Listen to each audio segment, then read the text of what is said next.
afternoon, or rather good evening. Allow me bring here the greetings from Mheshimiwa Stephen Mugaka. Good evening. Na wasalimu nyote. Hamjambo? Jambo. Mheshimiwa Stephen amewasalimia. Mmekubali?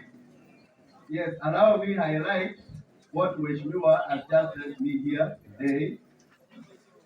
One, Mheshimiwa is thanking all the parents and the Kebirigo community for choosing to vote for him in the August election. He is very much happy and is very much humbled for the vote you gave him. Two, Mheshimiwa is saying that on Tuesday to Thursday, you are all aware that he is in parliament. And the parliament schedule is so tight that he cannot be able to attend such an important meeting. So he is requesting that next time, Mr. Principal, when you are organizing such a very important meeting,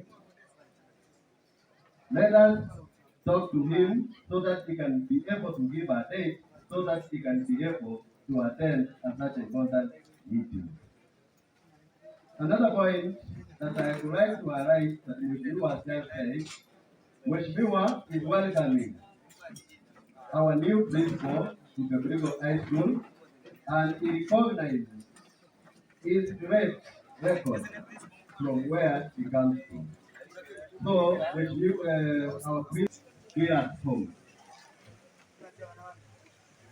Also, Mheshimiwa congratulates all the students and all the teachers for making the Kebirigo fraternity a very important place to live in, and also for what you did the last exam that you did.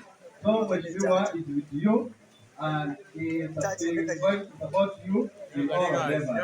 He has said that he will be here before June, so that you can sit down and agree whatever that you wish him to give you in this financial year and the coming financial year.